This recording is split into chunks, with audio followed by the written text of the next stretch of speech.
Greetings, welcome back to Black Bear News, where we are covering the actual, factual,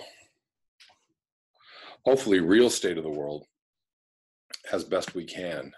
I'm trying to change up my format just a little bit. If you notice, my last couple of videos were a little bit shorter, so what I'm going to try and do is do shorter, more concise videos, and hopefully I can do possibly more than one a day. I'd like to add in some more political type videos here and there, and that's what I'm going to start with today if you aren't sick of politics enough already. I just wanted to do a little coverage on my ongoing thoughts about Trump, the Trump effect. What is the Trump effect? I keep thinking that Trump is here on purpose as much as the media claims him as a buffoon, a dictator, a fascist, et cetera, et cetera. They gave him all the airtime possible during the 2016 campaign. They still give him front page headline coverage every single day. If you get the Huffington Post or the Washington Post, literally half of the entire whatever, they give you these kind of aggregate of the news stories, and half of the stories are about Trump. The Dems or any other viewpoint can barely get a word in edgewise. So I'm gonna link this article from the New York Times. This is from 2016, $2 billion worth of free media for Donald Trump. And there are estimates that it's more like $5 or $6 billion worth of free airtime that Trump was given before the 2016 election, and they continue. Fox News notwithstanding, Fox News is just 100% Trump news all the time.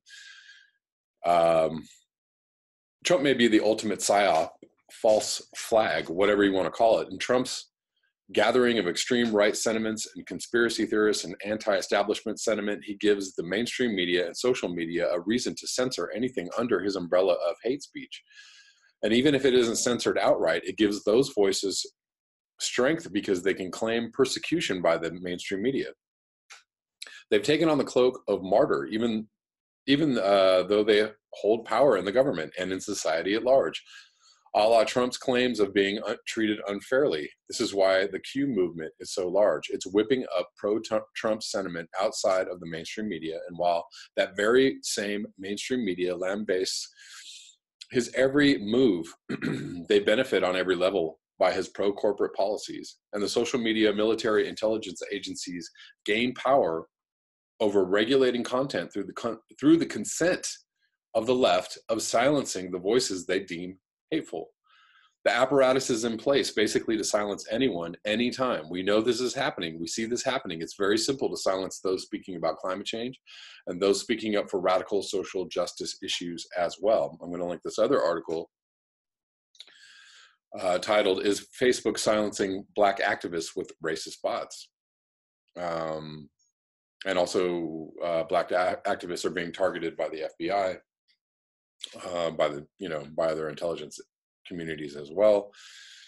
Anybody with a radical viewpoint is considered a threat, and they are targeted through social media and through whatever other means possible.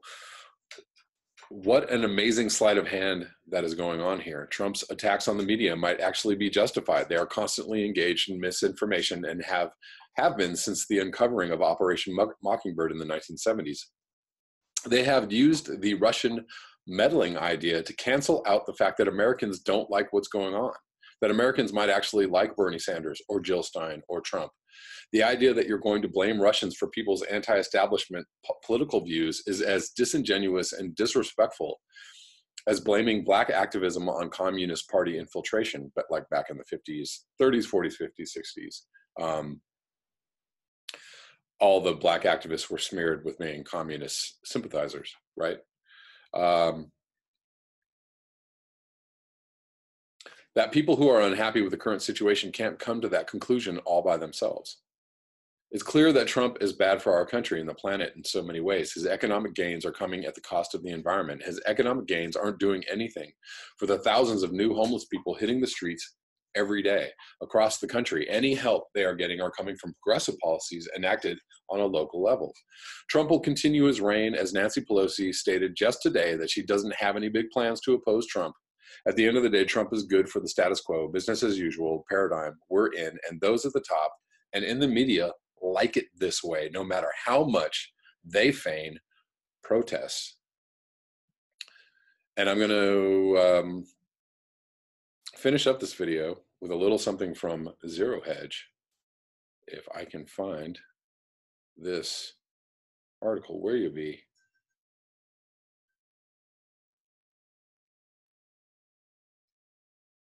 Okay, here we go.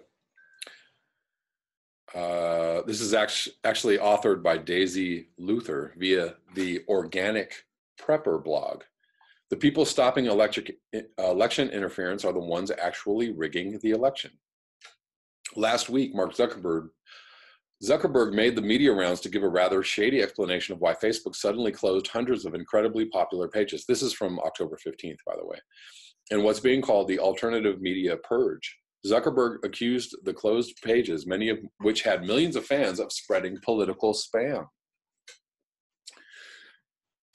So you know, if you blame everything on this Russian bot meddling, somebody else is doing this, you can basically call any alternative viewpoint spam and close them down. Ironically, many of the pages that were shut down had absolutely nothing to do with politics or elections, unless you include the fact that they recommended skipping the entire circus. None of these pages were accused of being the Russians, who were the scapegoat of the last surprise presidential election results. A couple of the things that many of the pages did have in common, incidentally, were the anti-war outlook and a police watchdog mentality. But as far as making the election more resistant to interference, the result of the alternative media purge is that diametric opposition. People will now only get one side of the story. The alternative media changed everything during the last presidential election. When Donald Trump announced his candidacy for president, much of the world snickered. Who was this reality television star to take on part of the Clinton empire? There was no way, people scoffed, that Trump could possibly win. Proven fact that Hillary Clinton was in cahoots with the mainstream media throughout her candidacy. And the reason it's proven is that organizations like WikiLeaks released the evidence of it in a series of emails with her campaign manager and people like Donna Brazile of CNN. Brazile finally publicly admitted that she'd done so and that it was her job to make all our Democratic candidates look good. The alternative media jumped on the story, as well as many other questionable emails that were divulged by WikiLeaks, while the mainstream pretended that none of this was happening. And the mainstream did very little to cover the Democratic National Convention, during which the nomination was stolen from Bernie Sanders, who, if we're being honest, probably would have had a much better chance of beating Trump than the notoriously unlikable Clinton. Here's my coverage of it at the time. And I might also add to the Russian story, the Russian interference meddling story. If anything is interfering in our elections or in the information that people are getting, it is the American oligarchy. It is the people that control the media, people that are probably controlling some of the alternative media viewpoints as well. They are the ones to blame, and yet the media will never point the finger at these people. They do, they might once in a while point the finger at right-wing PACs, or point the finger at the Sinclair Group, or point the finger at the Kochs, but you don't really hear much about the Kochs these days, do you? And you don't really hear much about Citizens United these days, do you? Where have all these stories gone? Long time passing.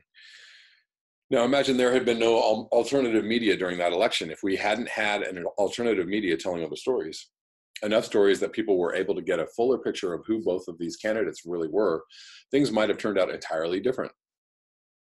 And while that would be all right with any number of people who loathed Donald Trump, would it have been a fair election? Let's look back even further at the candidacy of Congressman Ron Paul back in 2012. Dr. Paul was an incredible candidate with a glowing political resume, but he didn't get the time of day.